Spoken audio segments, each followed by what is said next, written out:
Bonjour, j'espère que vous allez bien. Moi, c'est Abdel Salim Garba, je suis expert comptable et entrepreneur, initiateur de cette chaîne Réussir au pays. L'objectif de cette chaîne, c'est de vous parler d'entrepreneuriat, d'insertion professionnelle et de vous donner de bons conseils en matière de développement personnel parce que je suis convaincu que le développement de l'Afrique ne peut venir que par sa jeunesse et que la jeunesse africaine doit être réveillée, éveillée sur le plan du développement personnel et afin de pouvoir redonner les couleurs à ce continent. Alors aujourd'hui, je suis en interview, j'ai la chance de recevoir sur la chaîne Réussir au pays un très grand entrepreneur, en la personne de M. Moustapha Wilane, qui est le fondateur de la société de courtage en assurance Essor Assurance. Et aujourd'hui, il va essayer de nous parler, partager un peu avec vraiment sa modeste expérience sur le plan entrepreneurial et nous donner un peu quelques conseils sur l'entrepreneuriat aux jeunes, à ceux qui ont envie d'entreprendre, ceux qui hésitent à entreprendre, et pour vous dire un peu qu'est-ce qu'il faut retenir d'essentiel dans son message. Merci beaucoup, M. Wilane, pour le temps que nous avons nous accordé. Voilà, c'est moi qui vous remercie. Et vraiment d'emblée, saluer l'initiative vraiment qui vient en son heure au moment où beaucoup de jeunes présentement sur le marché de l'emploi peinent à trouver un cadre pour un peu valoriser leur expérience ou bien leur parcours académique, quoi. Donc cette émission va certainement à coup sûr propulser certains jeunes dans leur dynamique de mettre en place un projet ou bien une projection ou bien une dynamique pour pouvoir monter un cadre et s'épanouir, quoi. Moi, c'est Moustapha Wilane, administrateur directeur général de Essor Assurance, une société de courtage en assurance légalement formée ici au Sénégal, quoi. Donc, vraiment, merci beaucoup d'être venu sur cette chaîne. Merci. Et la première question, c'est vraiment de savoir qui est M. Wilane, quel est votre parcours académique? Voilà, Moustapha Wilane est un jeune Sénégalais, juriste de formation au niveau de la faculté des sciences juridiques et politiques de l'université Cheikh Anta Diop. Okay. Après j'ai intégré l'IFAGE, l'institut de formation en assurance, le premier institut de formation privée en assurance. D'ailleurs, nous étions la première promotion en octobre 2008, une formation qui s'est faite sur une période de 2 ans. Après IFAGE, j'ai intégré une société de courtage de la place où je gérais le volet contentieux et responsable de la production. Après une certaine année d'expérience, 5 ans d'expérience, j'ai monté mon propre cabinet. Vraiment, avec toute la formation requise et l'expérience aussi acquise, je me suis dit pourquoi pas, parce que le marché était vaste, vraiment pour un peu accompagner certaines entreprises et puis certains particuliers dans leur gestion de leurs risques. Voilà, c'était ça qui m'a vraiment motivé, parce qu'on sentait que le besoin était là.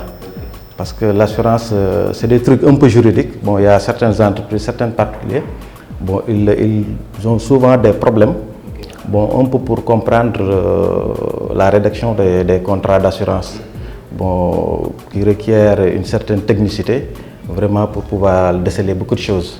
C'est la raison pour laquelle on a vu qu'avec le développement un peu des PME et des PMI et des structures de l'État, pourquoi pas mettre en place un cabinet d'assurance et puis accompagner les particuliers et les entreprises dans la gestion de leurs risques. C'est ça. Donc aujourd'hui, Essor Assurance, c'est un cabinet d'assurance ou c'est du courtage en fait? C'est toute une activité de conseil orientée sur le conseil en assurance, c'est ça? Exactement, parce que notre rôle, c'est aider un client à identifier ses risques, à les quantifier et à réfléchir à leur prévention. Nous, on vient essayer de transférer ces risques au niveau du marché des assurances pour permettre à un client vraiment de se consacrer à son corps défendant, de se consacrer à son business. Voilà, c'est ça notre rôle premier, c'est un rôle de conseil, de gestion et de suivi. Voilà. Alors, vous avez fait combien d'années? 5 ans d'expérience d'abord professionnelle. Professionnelle. Après les diplômes, après vos études à l'IFAGE, c'est ça? Exactement. Avant de créer votre cabinet de conseil en assurance. Exactement. Quand vous avez commencé, vous aviez du capital? Comment vous avez aborder le risque? Parce que beaucoup de jeunes, j'entends beaucoup de jeunes me dire que ils ont bien envie d'entreprendre, mais la peur de l'inconnu, du fait qu'ils vont rentrer dans quelque chose, ils ne savent même pas s'ils vont gagner de l'argent avec ou pas, les freine à tenter l'aventure. Vous, qu'est-ce qui vous a, en fait, qu'est-ce qui a été le motivateur, ou plutôt qu'est-ce qui vous a donné cette assurance-là qu'il faut foncer, malgré que en fait, vous lancez sur un terrain quand même inconnu? Parce que vous avez l'expérience, mais qu'est-ce qui vous motive à aller à créer l'entreprise et à faire face aux risques? Exactement. Bon, avec 5 ans d'assurance, bon, souvent on a une large vue sur le marché des assurances au Sénégal. Okay. Bon, il y avait la nécessité un peu de multiplier les cabinets de conseil parce que bon, il y avait les gros cabinets comme les cabinets étrangers qui étaient là. Et puis bon, nous on a vu qu'ici il y a des entreprises sénégalaises, de petites entreprises sénégalaises qui sont là aussi, qui méritent vraiment d'aider les jeunes entrepreneurs sénégalais pour vraiment mettre en place une société de conseil. Voilà. Parce que bon, quand on était à l'intérieur, bon, tu as une large vue sur ce qui se passe sur le marché des assurances. Bon, on avait vu qu'il n'y a pas encore une floraison de cabinets d'assurance. D'accord. Vous comprenez un peu? Vous avez vu le besoin. Exactement. Et puis en plus aussi, il y a les relations qu'on a tissées avec les grandes compagnies d'assurance de la place.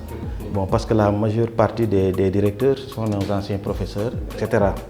Bon, maintenant, bon, au lieu de rester dans un coin et attendre le salaire le mois, bon, j'ai jugé que bon, avec la formation que j'ai requise, avec bon, l'expérience que j'ai, bon, pourquoi pas un peu bon, mettre en place quelque chose, aider d'autres jeunes, bon, les épauler à travers le recrutement pour un peu les former et ensuite leur donner leur chance, quoi. Okay.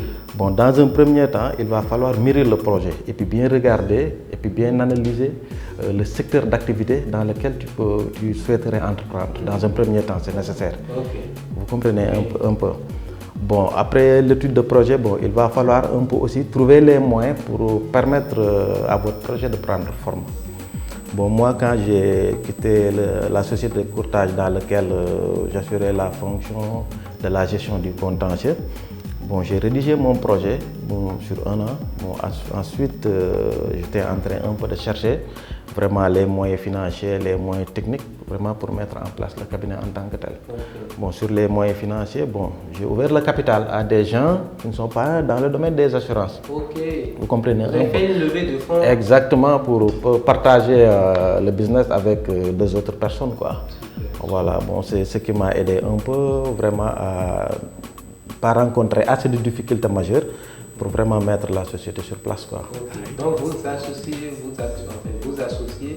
au départ, c'est des gens qui même que vous connaissez juste de votre réseau. Exactement. Qui sont venus vous accompagner à renforcer, à mettre en place le financement pour démarrer. Voilà. C'était des clients. Hein. C'était même des clients. C'était même des clients. Okay. Bon, je leur ai expliqué le projet. Bon, ils m'ont dit pourquoi pas.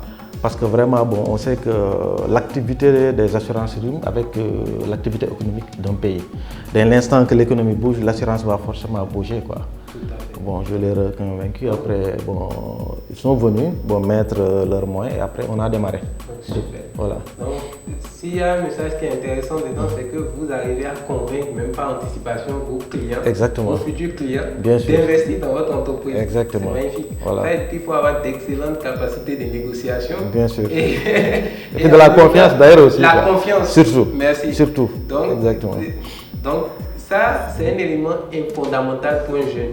Sa réputation, c'est ça qui va faire que les gens vont lui faire confiance. Exactement. Et sur la base de la confiance, vous pouvez justement, même quand vous n'avez pas tous les moyens pour démarrer, vous pouvez associer d'autres personnes. Exactement. Contourner un peu les lourdeurs financières des banques. Vraiment, bon, pour avoir les ressources suffisantes, bon, pour vraiment mettre votre projet sur table, quoi. Voilà. Mais donc je pense qu'il faut bien faire la nuance entre associer des gens à son business au départ et s'endetter. C'est pas la même chose. C'est pas la même chose. Quand on lance un business, il faut éviter de s'endetter. Il faut plutôt associer des exactement. gens qui vont prendre le même risque que vous. Exactement. Accepter de courir les mêmes risques que vous et de profiter des mêmes avantages. Voilà, exactement. Donc c'est excellent. Donc comment vous avez ensuite eu vos clients? Comment vous avez commencé à développer un peu l'activité en termes de clientèle quand vous avez lancé? Voilà, bon, dans un premier temps, bon, il y avait un existant parce que bon, tu avais un peu des relations amicales, bon, des relations professionnelles avec certaines personnes, quoi. Bon, il y a un existant qui était là-bas. Bon, je me suis dans un premier temps appuyé sur cette base. Et ensuite, bon, vraiment mettre en place un plan stratégique, bon, consistant un peu souvent à envoyer des courriers, bon, à certains organismes de la place, à certaines sociétés, bon, pour présenter notre société et vraiment bon, les domaines d'intervention dans lesquels nous intervenons. Bon, il y a certaines sociétés qui ont répondu. Bon, on est venu, on a réussi à gagner le portefeuille de certains de leurs risques. Bon, les autres, bon, ce sont des bouches à oreilles positifs. Parce que parfois, quand le client est satisfait dans la gestion de son contrat d'assurance, c'est lui-même, bon, je dirais qui se représente un peu comme le directeur commercial, exactement, le marketeur, pour pouvoir un peu vous aider à décrocher des autres clients. Bon, c'est comme ça que ça a fonctionné. Bon, et puis depuis 2018, bon, chaque année, nous voyons qu'il y a une tendance à la baisse, bon, un peu une tendance à la hausse, bon, sur le portefeuille clientèle, quoi. Voilà. Vous avez commencé avec combien de clients en 2018?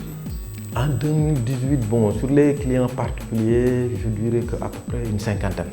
Quand même, dès l'ouverture? Oui, dès l'ouverture, une cinquantaine de clients particuliers avec aussi de grands risques d'entreprise, quoi. On a démarré avec ça. Ok, mais je suppose que, comme vous avez dit, les 50 clients, c'est la cinquantaine de clients, c'est du fait de votre expérience, de votre réseau de départ. Exactement. Votre expérience voilà. Dans le métier. Dans le métier.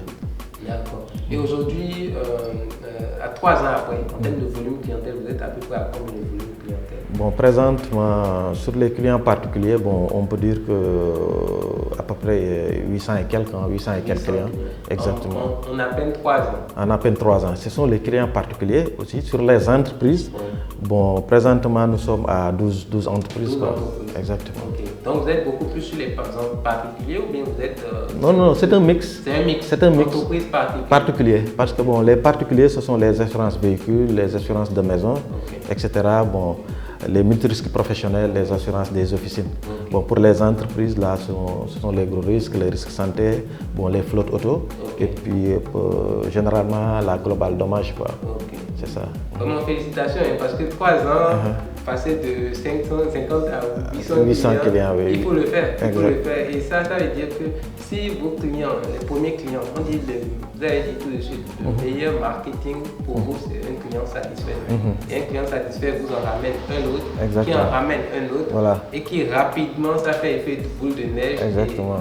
Donc c'est le début qui est peut-être lent, mais qui finalement, rapidement, vraiment c'est excellent. Aujourd'hui, un jeune qui a envie d'entreprendre aujourd'hui, quels sont les conseils que vous pouvez lui donner en matière d'entrepreneuriat? Pour ceux qui ont peur, par exemple, de laisser, de démissionner tôt ou tard ou de passer du salariat à l'entrepreneuriat, quels conseils vous pouvez donner en termes de peur du risque? Quel conseil vous pouvez partager avec eux? Bon, d'abord, il faut toujours mettre à l'évidence que le risque zéro n'existe pas. Le risque, il est toujours là. Mais il ne faut pas focaliser sur le risque pour vraiment mettre en place quelque chose. Exactement. Mais il faut toujours apprécier l'activité dans laquelle tu es en corrélation avec la formation requise. Il faut bien analyser l'environnement d'activité dans un premier temps et puis ensuite interroger le marché, voir les forces et les faiblesses qui sont en place dans un premier temps. Bon, ce qui suit naturellement, c'est la volonté. Voilà, parce que le risque zéro n'existe pas. Il faut la volonté, il faut la persévérance. Vraiment bon pour réussir votre projet, quoi. C'est ça que je conseille aux jeunes. Et pour les jeunes qui viennent de sortir de l'école, qui ont du mal à trouver de l'emploi, quel message vous pouvez leur adresser pour les motiver à de ne faire que de la recherche d'emploi, commencer à chercher peut-être à créer leur activité? Pour créer leur emploi, quel message vous pouvez leur adresser? Bon, le message que je peux leur conseiller, c'est que dans un premier temps, il va falloir juste, ne serait-ce qu'avoir une petite expérience sur la formation requise. Dans un premier temps, il faut l'expérience. Voilà. Ne pas trop se presser pour mettre en place des trucs qui, dans une certaine mesure, peuvent avoir une certaine... voilà, c'est ça, quoi. Donc, moi, ce que je leur conseille dans un premier temps, c'est de chercher une petite expérience par rapport à la formation qu'ils ont subie. Et ensuite, vraiment mettre en place un projet béton, bien analyser le projet, bien mettre en place vraiment un projet fécond. Essayer un peu aussi de trouver les difficultés et les forces qu'ils ont en place pour pouvoir vraiment analyser sous cet angle pour vraiment réussir leur projet, quoi. Voilà, parce que la formation à elle seule ne suffit pas. La formation à elle seule ne suffit pas. Il faut l'expérience. Il faut l'expérience de terrain, voilà, c'est ça. Intégrer soit une société, soit un organisme. Et après, naturellement, avec certaines pratiques, tu peux avoir une grande visibilité vraiment pour bien mener votre projet à bon port, quoi. Tout à fait. Vous en êtes un modèle puisque vous avez utilisé votre expérience en plus de la formation pour justement développer un réseau relationnel et également des très bonnes compétences en matière commerciale pour pouvoir permettre de lancer votre activité. En tout cas, vraiment, merci beaucoup à C'est moi qui vous remercie. Merci beaucoup d'avoir pris part à cet exercice-là pour partager un peu votre expérience avec la jeunesse africaine. Parce que, il faut qu'on ait beaucoup plus de modèles, comme vous, de modèles entrepreneuriaux pour changer progressivement, peut-être dans 10, 20, 30 ans, les mentalités et que donner de nouvelles perspectives aux jeunes pour qu'ils évitent de rester sur une seule voie et une voie traditionnelle. Exactement. Parce que je pense que le développement de ce continent, c'est la responsabilité de la jeunesse. Exactement, c'est ça. C'est pas la responsabilité. Quand on dit jeunesse, c'est vraiment la responsabilité de la jeunesse, des plus jeunes et des enfants. Donc les enfants qui arrivent là, il faut pas leur laisser qu'une seule voie de passage, il faut leur donner beaucoup d'opportunités, quoi. En tout cas, vraiment, merci beaucoup. C'est moi qui vous remercie. Je salue vraiment l'initiative de cette émission, quoi. Merci beaucoup. Merci beaucoup. Allez, donc, n'hésitez pas, si vous avez besoin des services en courtage en assurance de Essor Assurance, vous avez en description de la vidéo les contacts, l'adresse. Essor Assurance est à la VDN Ouest Foire, oui, près du siège de la Fédération sénégalaise de football. Parfait. Donc, juste à côté du siège de la Fédération sénégalaise de football. Donc, monsieur Willan, vous avez vu que c'est un excellent technicien et un excellent conseiller. Merci. Donc, je pense que si vous avez des préoccupations en matière d'assurance, véhicules, santé, vous faites toutes les entreprises, toutes les branches. Particuliers comme entreprise, vous êtes disponible. Exactement. Donc, les contacts sont en dessous en description de la vidéo. Et on vous remercie d'avoir suivi cette émission. Merci beaucoup. Et on se dit à très bientôt pour une nouvelle vidéo. Ciao, ciao.